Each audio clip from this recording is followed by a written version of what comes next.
wabarakatuh. Hai teman-teman, kami di sini akan mempresentasikan hasil diskusi kami, yaitu dari kelompok 2 mengenai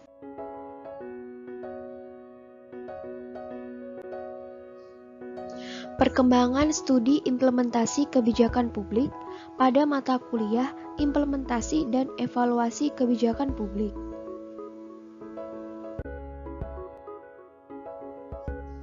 Kelompok 2 terdiri dari Ega Oktaviani, Adelia Fadin Amrilah, Carmila Isnaini, Ulia Yafi Ulinida, dan Isnaul Umi. Pertama-tama, apa itu implementasi? Implementasi merupakan salah satu tahap dalam proses kebijakan publik. Biasanya, implementasi dilaksanakan setelah sebuah kebijakan dirumuskan dengan tujuan yang jelas.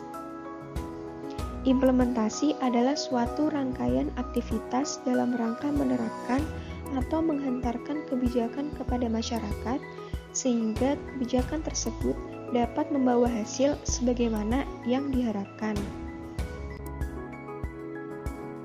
Implementasi menyangkut 3 hal, yaitu adanya tujuan atau sasaran kebijakan, adanya aktivitas atau kegiatan pencapaian tujuan, dan adanya hasil kegiatan. Implementasi menurut para ahli. Menurut Anderson, mengemukakan bahwa implementasi kebijakan adalah aplikasi oleh mesin atau badan administrasi pemerintah terhadap masalah-masalah. Sedangkan Edward Tike menjelaskan bahwa pelaksanaan kebijakan adalah tahap pembuatan antara pembentukan sebuah kebijakan dan konsekuensi dari kebijakan untuk orang-orang yang terpengaruh atas kebijaksanaan tersebut.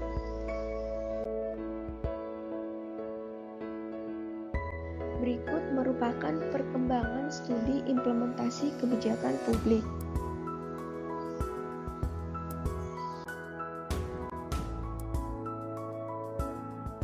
Mengutip dari Handbook of Public Policy, Analysis Theory, Politics and Methods oleh Sidney Mara, perkembangan studi implementasi kebijakan publik terbagi atas 3 generasi,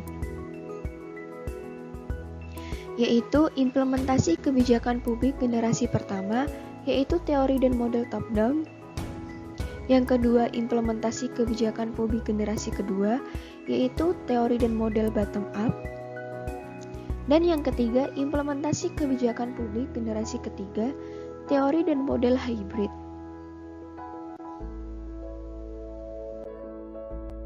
Yang pertama, teori top and down, implementasi kebijakan publik generasi pertama.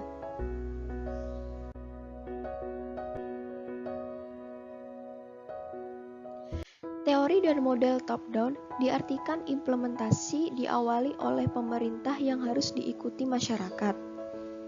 Model ini pada dasarnya menafsirkan kebijakan sebagai input dan implementasi sebagai output. Model pendekatan implementasi kebijakan yang dirumuskan Van Meter dan Van Horn disebut dengan a model of the policy implementation, merupakan salah satu contoh model top-down. Van Meter dan Van Horn menjelaskan bahwa kinerja kebijakan dipengaruhi oleh beberapa hal, yaitu yang pertama, ukuran dan tujuan kebijakan. Yang kedua, keberhasilan sumber daya.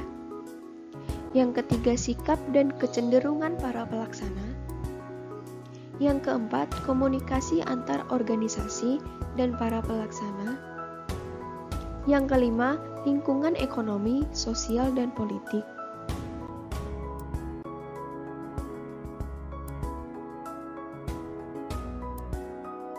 Pada generasi pertama, penelitian implementasi hanya difokuskan pada bagaimana suatu aturan dijadikan sebagai hukum dan bagaimana suatu hukum dijadikan suatu program. Upaya menunjukkan sifat kekomplekan dan dinamika implementasi, menekankan pentingnya subsistem kebijakan dan sulitnya subsistem tersebut melakukan koordinasi dan pengawasan, mengidentifikasikan beberapa faktor yang menentukan hasil suatu program, mendiagnosis beberapa penyakit yang sering mengganggu pelaksana kebijakan. Yang kedua, teori bottom up, implementasi kebijakan publik generasi kedua. Model implementasi bottom up seperti yang dikemukakan oleh Elmore didasarkan pada jenis kebijakan publik yang mendorong masyarakat untuk mengerjakan sendiri implementasi kebijakannya atau tetap melibatkan pejabat pemerintah namun hanya di jajaran rendah. Kebijakan model ini biasanya diprakarsai oleh masyarakat, baik secara langsung maupun melalui lembaga-lembaga nirlaba kemasyarakatan atau LSM.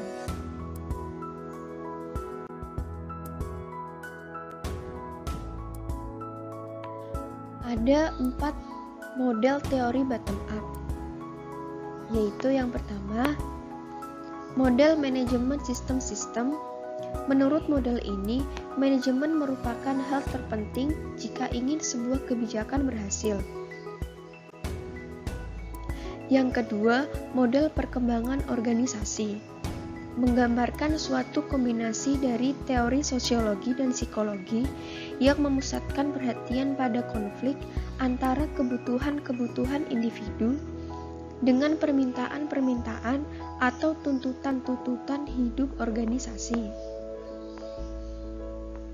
Yang ketiga, model proses birokrasi.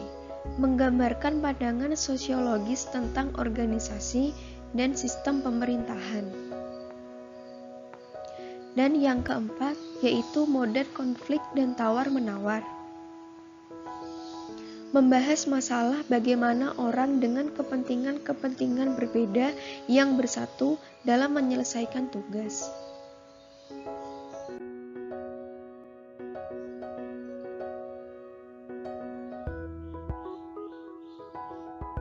Penelitian implementasi kebijakan pada generasi kedua memusatkan perhatiannya pada jenis dan isi kebijakan, organisasi pelaksana dan sumber dayanya, dan pelaksana kebijakan yang meliputi motivasi, sikap, hubungan antar pribadi, pola komunikasi, dan sebagainya.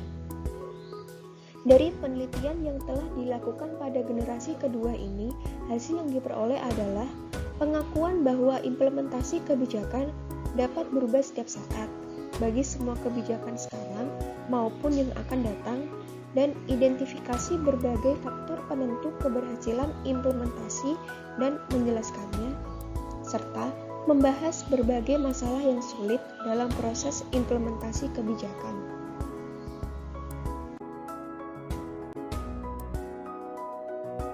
Yang ketiga, ada teori hybrid, teori dan model implementasi kebijakan publik generasi ketiga.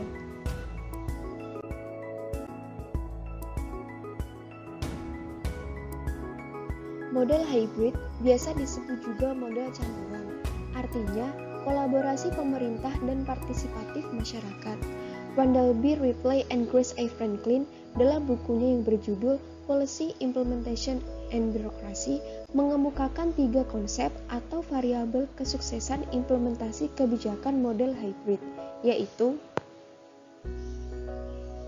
yang pertama, tingkat kepatuhan pada ketentuan yang berlaku. Perspektif pertama memahami keberhasilan implementasi sebagai kepatuhan para implementer dalam melaksanakan kebijakan yang tertuang dalam dokumen kebijakan.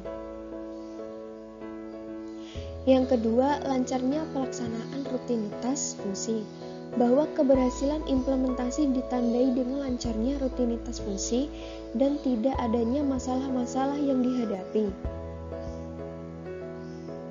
Yang ketiga, terwujudnya kinerja dan dampak yang dikehendaki. bahwa keberhasilan suatu implementasi mengacu dan mengarah pada implementasi atau pelaksanaan dan dampaknya yang dikehendaki dari semua program-program yang dikehendaki.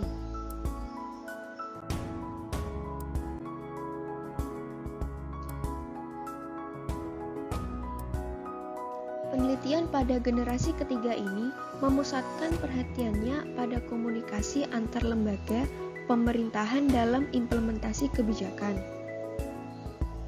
Penyusunan desain penelitian yang lebih komprehensif guna mengkaji implementasi kebijakan terutama melalui pendekatan teoritis dan empiris dan mengkaji variabel-variabel prediktor dalam penelitian implementasi kebijakan.